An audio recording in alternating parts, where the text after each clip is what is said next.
Hey, what's going on, you guys? It's Tobey's Talk Show. This is episode number 39, and as you can see, we are back with another NBA video. So you may be wondering, Toby, if I watched the video 3 videos ago, I saw this. These were your predictions from the first round, and yes, so today we are going to be talking about the first round of the playoffs since that is finally over after the Thunder lost to the Rockets last night by 2. Crazy game.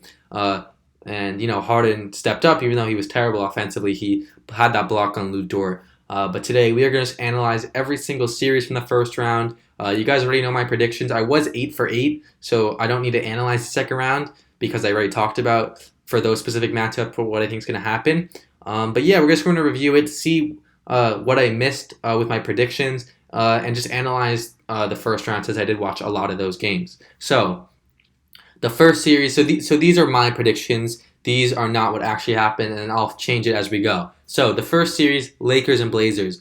I thought the Lakers would win in 6. What actually happened, I'm sure you guys all know, is the Lakers won in 5. So I was 1 game off. It's okay. I'm very happy with that. I just thought, the star power of AD and LeBron's just too much, and it showed.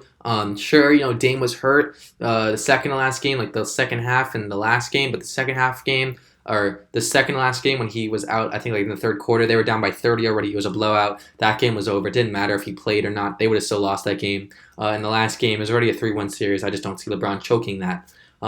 So yeah, you could say Dame's injured, but that didn't really matter. The Lakers, when AG is dropping 43 points on you, you're not going to win the game. I'm sorry, that's just not how it works. And yeah, so if the Lakers want to win, what I kind of learned from this series is that if the Lakers want to win the championship, LeBron and AD have to be 100 every single night. They can't really have bad games just because you even saw from the first round, the depth of the Lakers isn't that good. Sure, Kuzma could have a 15, 20-point game. Sure, Danny Green or KCP could step up. But the center play for the Lakers as of late has been really, poor. Dwight Howard played pretty well. But, they haven't really been showing out.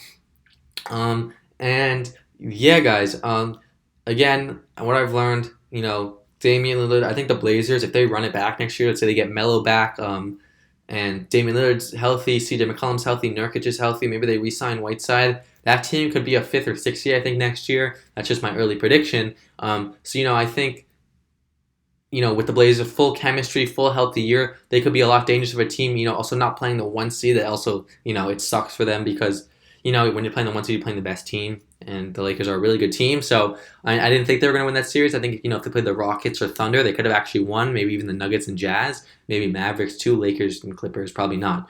But yeah, Blazers, I say, my opinion is, let them run it back. They could be a good team next year. And the Lakers, LeBron and AD have to be 100% every night. Center play needs to step up, and they really need to be, if they want to win the chip, their shooting has to always be very good as well because, if KCP and Danny Green are off, they're not winning. Next series, the Rockets and Thunder. So, I nailed this series right on the head. I said Rockets in 7, and guess what? The Rockets won in 7.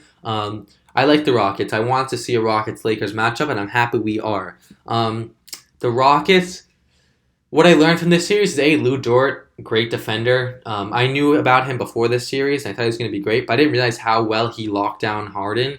Harden still had good games from time to time, but, most of the time he was getting locked down by Dort, and that's all on Dort. So good for Dort. What else I learned from him this series, Chris Paul is a great leader. And that Thunder team, even though they might lose Chris Paul this summer due to a trade, they're going to be good.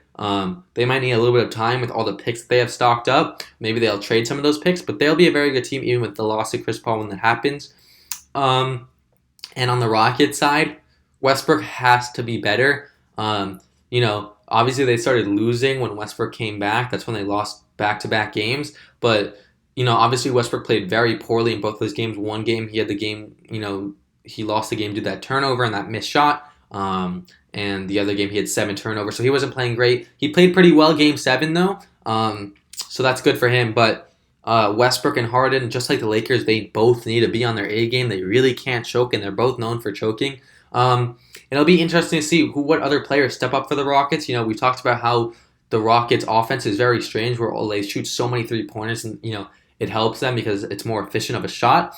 But we'll see because Rocco stepped up in Game 7. Maybe PJ Tucker will step up a game. Eric Gordon. They have a lot of players, just like the Heat, who could always put up 10, 15 points a game. We'll get to the Heat and why I think they could be really dominant. But, the Rockets, they have a pretty deep team when it comes to who could score the ball. They have Austin Rivers, Daniel House, PJ Tucker, Eric Gordon,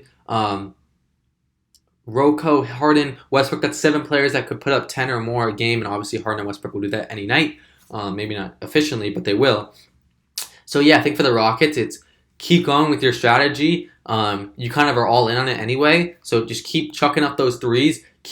And also what I learned is that the Rockets are honestly a pretty good defensive team, even though they're small. They are very good at communicating on the defense and trapping, and always making sure that someone's going to be there when the pass.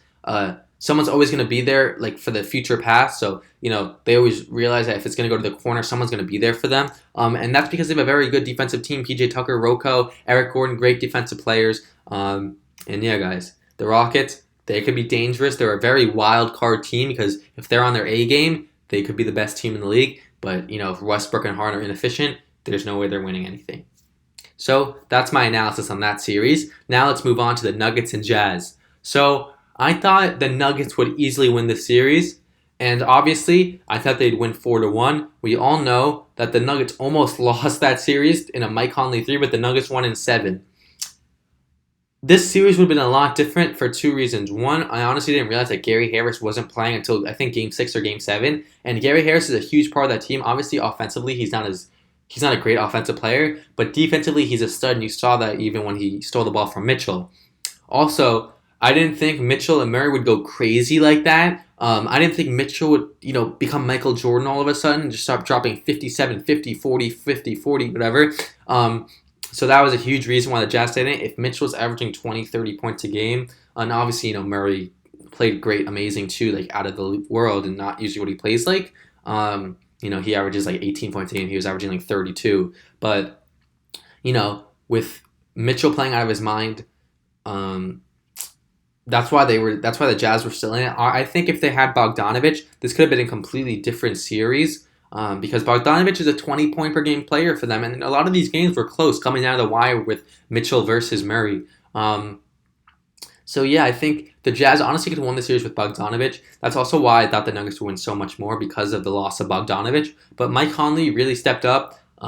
Gobert played whatever, and Mitchell was obviously amazing. But the rest of that team, there wasn't that much there. Like no one really stepped up besides those guys. And so the Jazz, I guess, I wouldn't say they need more depth, but I guess they needed more of their players to step up, and they didn't really do that. And on the Nuggets side of the ball, same thing. It was the Murray show. Not a lot of people stepped up. I think the addition of Gary Harris for this next series is going to help them with the Clippers. And I think Murray's going to obviously calm down a little bit, but I think that's going to help for Jokic because Jokic was obviously getting as much touches with Murray going crazy. And yeah, I think the Nuggets could be an interesting team. I don't think they're going to beat the Clippers at all. I don't really think they have a chance just because of the Clippers' depth. But the Nuggets are a good team. And yeah, they got out of that first round once again. I thought they were going to win by a lot more. Millsap really wasn't that great. A lot of the Nuggets bench wasn't that great. Porter played all right, but defensively he's really terrible. That he has to work on. And yeah, that's my analysis on the Nuggets and Jazz series. The next series is the Clippers and Mavericks series.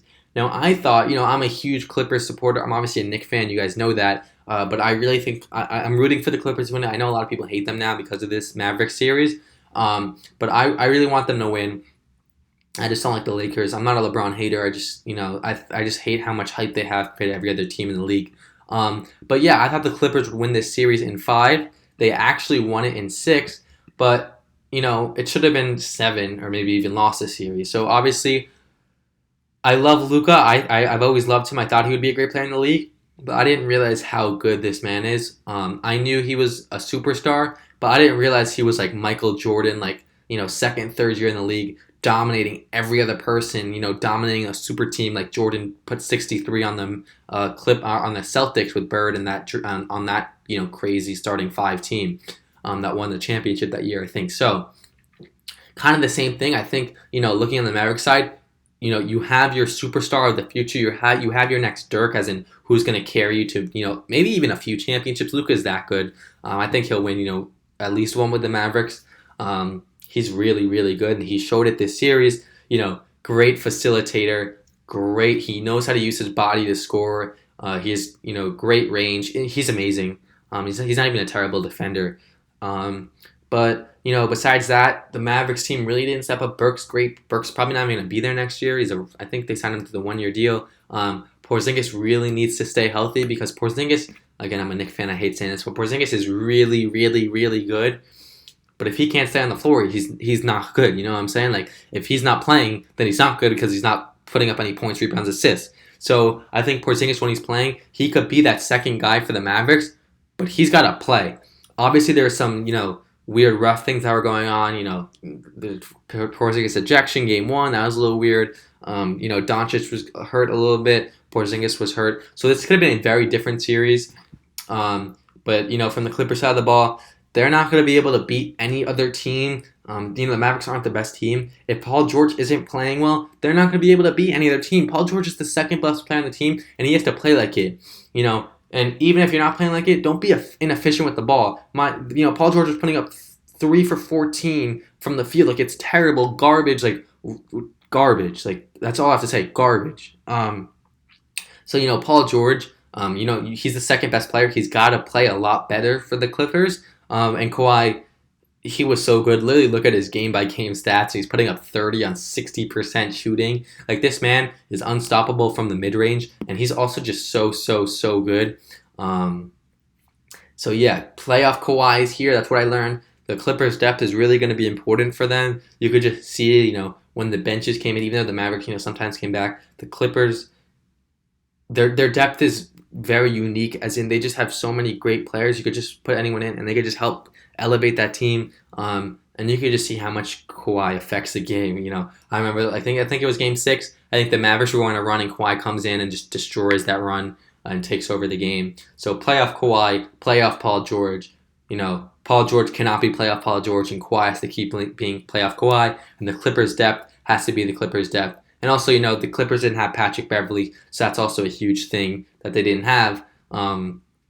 So maybe, I don't know when he's coming back. I don't think there are any reports on it yet. But he is a big piece of that team. Even though he's not great offensively, everyone knows he's a big piece of that team. So when they have him back, the depth is going to be even better. The defense is going to be even better. And yeah, that's why I don't see the Nuggets having a chance. The next series is the Bucks Magic series. I think I said the Bucks 4-1 and the Bucks did 4-1. Giannis dominated. I love Giannis. He won DPOY this year. Congrats to him. He'll win MVP in a few days whenever that's announced. But, Giannis dominated. Chris Middleton played all right. The Magic just aren't a great team. It really wasn't a series. There's not much to talk about with the Bucks and Magic. Like, it was obviously, even after game 1, I was 100. I would have put, my life on the line saying the Bucks would have won. I just saw no way the Magic were going to beat the Bucks. I was surprised they even took one game. I put one game just as a, safety float. Maybe they sneak out a game, and they did. But yeah, Giannis is too good. I think he averaged 30 and 16, Shaq numbers. He's just too dominant. And Chris Middleton, he's got to be that second man. He played all right. I don't think he played the best, but he played pretty well. I'm not going to discredit him, but he's got to keep with that 20, 25 points, 5 rebounds, 5 assists, 90, 40, 50. That's what he averaged in the regular season. And he's got to keep doing that 25, 5, 90, 40, 50, or 40, 50, 90, or 50, 40, 90, I think it is. He's got to keep being that guy because, if Giannis doesn't have that second man, they're going to be in trouble versus the Heat. So yeah, from takeaways from this series, Giannis, he's got to keep being dominant. He can't be shy from the ball. Also, he's got to work on his free throws. His free throws are really, really bad. Just some of his free throws, sure, he makes some of them, but some of them are just really off, and it's hard to watch. So he's got to work on that. And yeah, I think Lopez has to play a little bit better defense. Vucevic kind of took over that series. So, Lopez, obviously, he could shoot the three, but he's known for his defense. I think he was number 1 or number 2 in blocks last year. So he's got to get back to that type of defense, Brook Lopez. And, the Magic, whatever, they're going to probably, be an 8 seed, 9 seed again. They don't have that much of a future yet. I love Jonathan Isaac, and I'm sorry. It sucks that he went down in this series. But yeah, Bucks, Middleton's got to step up. The rest of the Bucks team, they've got to shoot well. That's what they got to do. If they're going to win, they have to shoot well and play great defense. And that's what's going to come down to, besides Chris Middleton, Giannis, and they just both of them have to do their thing to beat the Heat. Next, the Heat and the Pacers. So I thought the Heat would win in 6. They won in 4, so let me change that. They swept them. I completely forgot that Jeremy Lamb tore his ACL in the beginning of the season. So that obviously was a loss for them. I thought Sabonis would play at least a few games of the series. Didn't play at all. That sucks for them. And Oladipo just wasn't back. I'm not going to act like the Heat probably wouldn't have won the series either way, but I am going to say that it probably would have been 4-2. I'm trying to give myself a little bit of credit if Sabonis, Jeremy Lamb, Victor Oladipo, if they were fully healthy, all three of them. Butler's really good. Butler's a leader. Butler's not to put up 40 a game, to take over a game. He has to put up 25 and 5 and just lock down defensively. That's all he has to do for the team to win. The Heat are a very, very deep team, and that's what's going to make them very, very dangerous. Ooh, that was a bad voice crack. But that's what's going to make them very, very dangerous in the rest of the playoffs. You have, just like the Clippers, and I was mentioning it before I mentioned the Heat, but Goran Dragic, who, by the way, played amazing. He's going to be their X factor. If Goran Dragic could step up, obviously he's taking Kendrick Nunn's spot, and he rightfully deserves so. But if he's putting up 20 on efficient shooting every night and also being a great passer like he normally is, there's going to be some issues there for every team that the Heat face. Because he could be very, very good for the Heat. He could be that third player for the Heat, being that third, not star, but third main guy for the team. You have Goran Dragic, Tyler Herro, Jimmy Butler, Duncan Robinson, Bam Adebayo, Jay Crowder, Andre Iguodala. Those 7 players, even Kelly Olynyk, those 8 players could all put up 10-plus points for their team, and that's what makes the Heat so dangerous. And also their shooting. They're a very great shooting team, and if they catch on fire, catch on heat, whatever, they could be very, very dangerous. And I think, Jimmy Butler's an amazing leader. I think he hypes his team up, and, the Heat rightfully ran right past the Pacers. And I think the Bucks-Heat could be a very, very interesting series. Pacers side of the ball, or I guess Pacers side of this series, they just really got to get healthy, figure out what you have to do with Victor Oladipo. I don't know what your plan is there, but maybe trade him for a better piece, or maybe future picks. We'll see what they do with him. I don't think they need to trade him. I think they could run it back. I think they could have beat the Heat, honestly, this year with a fully healthy team. I think they were a very good team. Brogdon, Lamb, Oladipo, Turner, Sabonis. That's an amazing starting 5. So, if I was the Pacers, I'd run it back. Injuries did really hurt them this year. And yeah, that's my opinion on that series. The next series is the Celtics and Sixers series. I just want to say, I think it just shows how valuable Ben Simmons is for the Sixers team. I just ran past it, but obviously, as you saw, I said the Celtics would win in 6. They won in 4, rightfully so. And I think Ben Simmons, that injury really, really, really hurt the Sixers. I think it shows. People make fun of Ben Simmons for not being able to shoot. But I think I think this series showed just how valuable Simmons is to this team, even though he doesn't shoot yet. Joel Embiid's an amazing center. I think he's proven that he's a top 2 center. I think Jokic and him could go either way, so I don't want to debate it. But yeah, he's amazing. He really tried to put the team on his back. Horford and Tobias Harris were just terrible this series. I didn't like either of those signings in the free agency. I don't remember. I didn't start this channel yet, but I've been a fan for the NBA for a long time. And when I saw that Horford deal, I honestly burst out laughing. 4 years for 34. I think he's 34 now. Al Horford, he's gonna be 38, making $40 million a year. I didn't understand that from Elton Brand's part. Even when people were like, "Oh, he's still a good player," $40 million. No. Tobias Harris, he's a fine player. Obviously, I understood why they gave him the 180. I'd obviously rather have Jimmy. I think everyone else would agree with that. But he just really didn't have a great series. He's got to be that third guy for the Sixers when Simmons is back if they want to win games. And on the Celtics side of the ball, I underrated them defensively. I knew they were a great offensive team with Walker, Jalen, Tatum. And also, I underrated Daniel Tice. He's really good, man. He's obviously not a top center in the league, but he's a mid-tier center. I didn't realize, I was like, Cantor, maybe he should start, whatever. But Dice is really good, and he's a great defender for them also. Jason Tatum, Jaylen Brown, Tice, Marcus Smart, those are all great defenders, so I really did underrate them defensively. Walker's not that great of a defender, but yeah, this Celtics team is deep. I didn't realize. I kind of underrated the Celtics a lot. And, Tatum is breaking out into a superstar, which is dangerous for every Eastern Conference team. And yeah, I mean, Jaylen Brown's playing great. Kemba Walker's playing great. Again, Tice played great. Even though Joel Embiid played amazing, like Joel Embiid, and they're gonna give it to him because there's no one else to play with Simmons out. And yeah, I mean that's why Brett Brown was fired. That's why Elton Brand's in the hot seat right now. The Sixers, for them, I think kind of get Simmons back, run it back with a new coach that you trust, and see what happens. Maybe even try to trade Horford. But I mean, any team would be stupid enough to trade for him unless you're getting like 2 first-round picks because that's a big contract and a big deal. But yeah, the Celtics offensive defensively are very, very good. So they could be very dangerous with the Raptors. And the Sixers, just run it back with a new coach. Brett Brown wasn't the guy. And yeah, so let me just talk about the Celtics depth. So I mean, you guys probably know, but Walker, Tatum, Smart, Brown, and Smart's shooting threes a lot better now. So I really like the Celtics team. Honestly, I really did underrate it a lot last year, and that's my fault. But those 5, you have Robert Williams, who's a great player, Grant Williams, Gordon Hayward's not even playing for this team yet. Gordon Hayward was injured in the Sixers series. I completely forgot about Gordon Hayward. I wasn't even going to mention him. But yeah, that's what I'm just saying. This team is really deep defensively and offensively. They both, they kind of mix it up with players. And, overall, just a great team on both sides of the, I was going to say field, but on both ends of the court. And yeah, the Celtics could be very dangerous as well. Lastly, the Raptors Nets.